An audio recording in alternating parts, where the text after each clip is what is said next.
Hello there, Hendrick Honda of Charleston. This is Coach Stephanie with part 2 of your mystery shop. I submitted a request on September 14th at 3:55 p.m. and got a phone call from Anne Marie at 4:40 p.m. We did miss the call and actually called you back, but you did send an email before we had a chance to call you back at 4:47 p.m.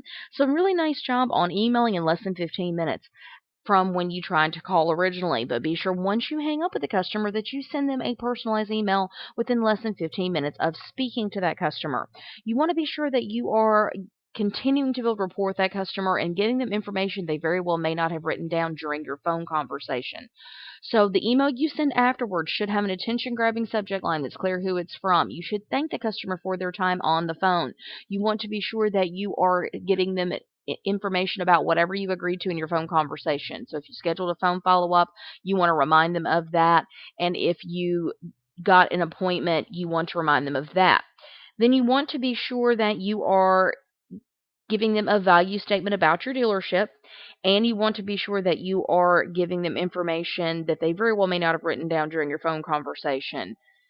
So it's important that we give them a value statement to make our dealership stand apart from the competition, that we thank them for their time on the phone, that we include next steps and remind them of whatever you agreed to.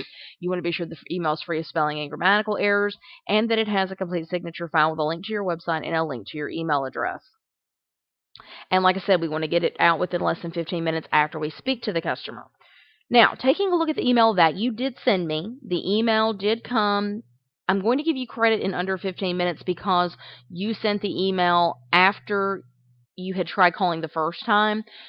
So, taking a look at this email, the email did arrive in my inbox. It does have an attention-grabbing subject line that's clear who it's from. You did attempt to validate the decision of vehicle with positive or industry information on the vehicle of choice.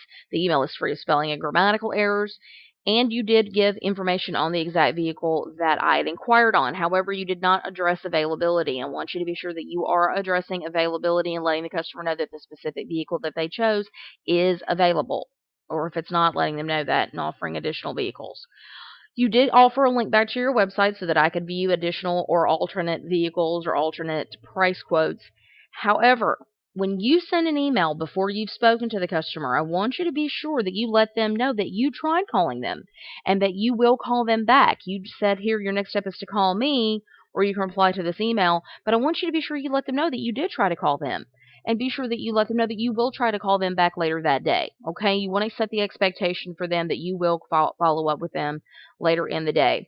It does have an attention, like I said, it does have a complete signature file with a link to your website and a link to your email address, and you did give a value statement about your dealership. So really nice job on this email. This is the one that I graded. I do encourage you to send one after you speak to the customer. This did not affect your score, but in future, I am just encouraging you to do that, and that's only going to help you to continue to build rapport with that customer and to get them information they may not have written down during your phone conversation. So in actuality, the only thing that's missing from this email is the fact that you did not let the customer know that you were going to follow up with them with a future phone call, and you did not address availability on that specific vehicle. Okay? Keep up the hard work and keep practicing. Your secret code for today is practice. Practice. Have a great day.